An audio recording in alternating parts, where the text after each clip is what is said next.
Assalamu alaikum warahmatullahi ta'ala wa barakatuhu. Yan uwa, wannan zan ce gargadi ne ko sika ne zan ce zuwa ga makusanta na waɗanda suke kusa da ni na cikin Najeriya da wajen Najeriya. Da Allah ina roƙonku daga yau duk mutumin da ya ga an zage ni on social media ko an ci mutunci na, idan ban gani ba kada ka tura mun ta wayata in gani. Abin da yasa na ce haka shine idan har ba za ka iya tare min rigima ba ta bayan fage ko kuma ta gaban fage, in ba za ka iya tare mun ba to kada ka tura mun ka ce mun ga wani na zagin ka ko ga wani kaza da kaza. Idan kuma za ka tura mun to ka tabbatar da ka yi iya kokarin ka wajen gyara wannan al'amarin. Ba za ka iya ba, wannan ka iya cewa to ga abu da na gani na ba hanya kaza amma yaƙi ko kuma taƙi, sai ni kuma in dora daga nan. Amma idan baka tare mun ba, kada in zo in gani in fito in kare wa kaina mutunci ka ce wai ban yi daidai ba, ba a san mutum ba, amma kuma ka mai magana in zai yi suna kaza. Zancen banza ne wannan.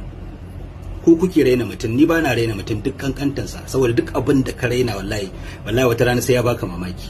Haka zalika duk mutunci, duk kankantan kazafi ko sharri ko wani abu da aka yi akan ka, idan kai shiru baka bi ta a hukumance ba ko kuma baka fito kai ka gaya wa mutane yadda abin yake ba, to zai girma. In ya girma kuma baka da hanyar da zaka tara shi.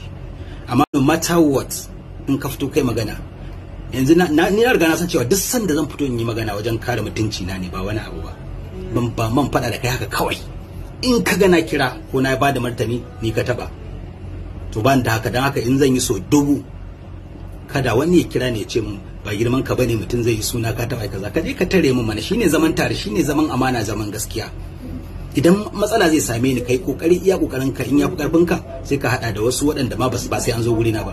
In ko ba za ka iya ba, to ka kalli cin mutuncin iya kai kadai, ka bar shi iya kai kadai. Kowa ya karkace min na ga wani abu kaza, don Allah, saboda wannan abubuwan da suke faruwa, ni duk kankanta daga yau har ranar da zan bar duniya, in dai mutunci ne aka taba, wallahi sai na fito na yi magana.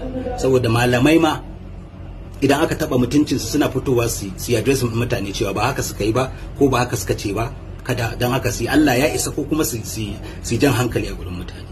Sannan ni ba Ali Nuhu bane, Ali ya girme ni kuma ya riga ni shiga cikin wannan masana'anta. Ni ba Umar bane, na girme shi, na riga shiga wannan masana'anta. Da hakurin Umar da hankalinsa da taninsa ba irin na Adamu bane, hakurin Adamu da hankalinsa da rashin hakurinsa da kaza ba irin na Ali Nuhu bane.